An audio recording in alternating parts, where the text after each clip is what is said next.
Advocate Atul त्यागी की ओर से ग्रीनो news के सभी दर्शकों को नमस्कार। आज रविवार के दिन मैं आपको पिछले एक हफ्ते में भारतीय सर्वोच्च न्यायालय में जो कुछ इम्पोर्टेंट कार्रवाइयां हुई हैं उनके बारे में एक सारांश में प्रस्तुति दूंगा। सबसे पहले एक महत्वपूर्ण सुप्रीम कोर्ट का आदेश।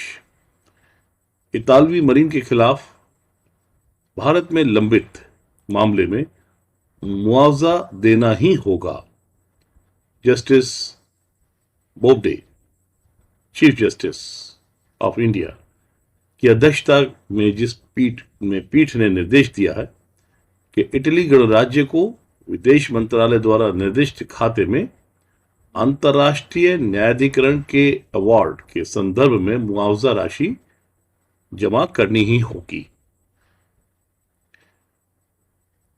दूसरी खबर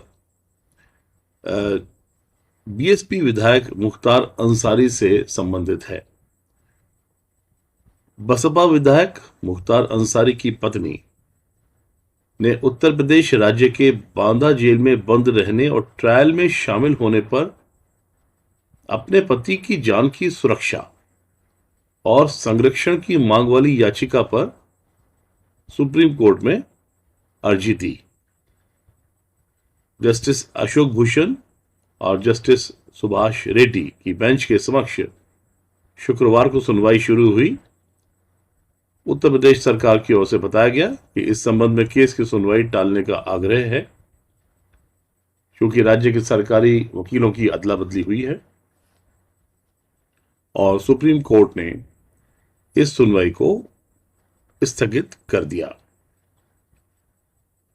सुप्रीम कोर्ट ने साथ ही साथ यह भी कहा कि अनुच्छेद 226 और 227 के तहत हाई कोर्ट मध्यस्थता अधिनियम के तहत पारित आदेशों पर बेहद चौकस रहने की जरूरत है।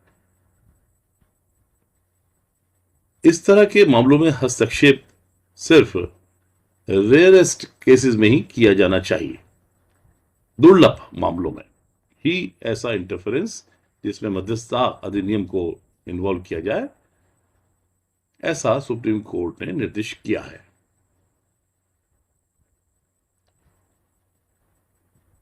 आगे है कि सुप्रीम कोर्ट ने यह कहा कि एक सुनवाई के दौरान यह कहा कि एडवोकेट जनरल को सरकार का हिस्सा ही माना जाता है। एडवोकेट जनरल जो सोचते हैं सरकार भी वही सोचती है। अदालतों में ऐसा ही माना जाता है। एडवोकेट जनरल की कोई अपनी पर्सनल राय नहीं होती है। आपको ज्ञात रहे कि एडवोकेट जनरल एक बहुत ही महत्वपूर्ण कॉन्स्टिट्यूशनल अपॉइंटमेंट है और सुप्रीम कोर्ट अक्सर महत्वपूर्ण मसलों में एडवोकेट जनरल की राय मांगती है।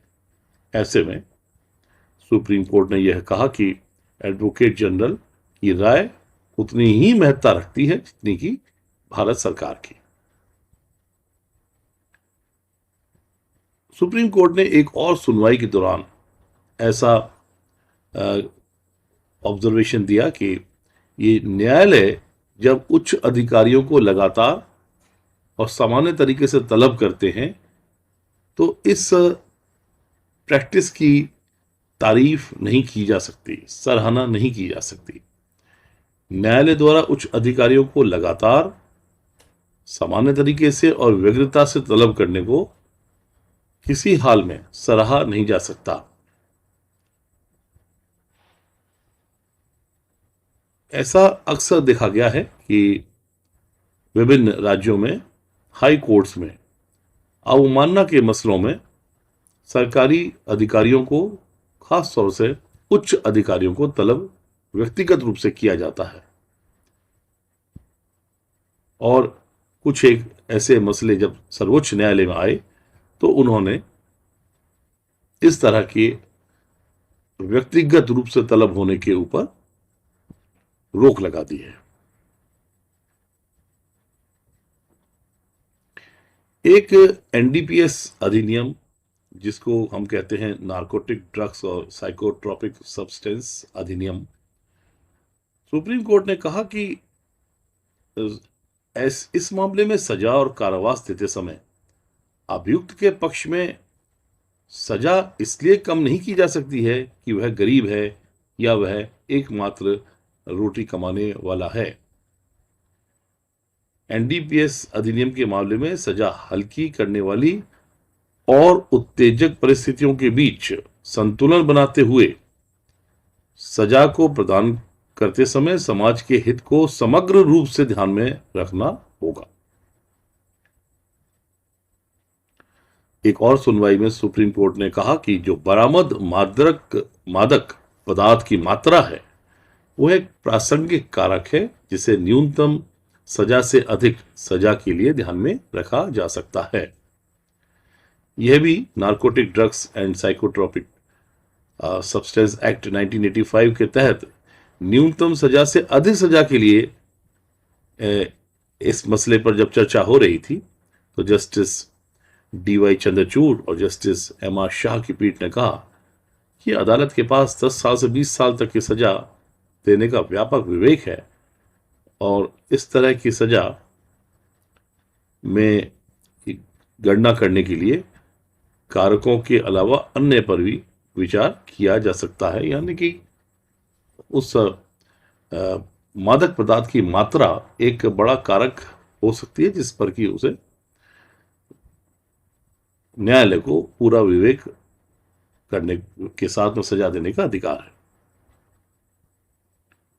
है। सुप्रीम कोर्ट महिला वकील एसोसिएशन ने सुप्रीम कोर्ट में यह गुहार लगाई है कि जो मेधावी महिला वकील हैं उन्हें हाई कोर्ट के न्यायाधीशों के पद पर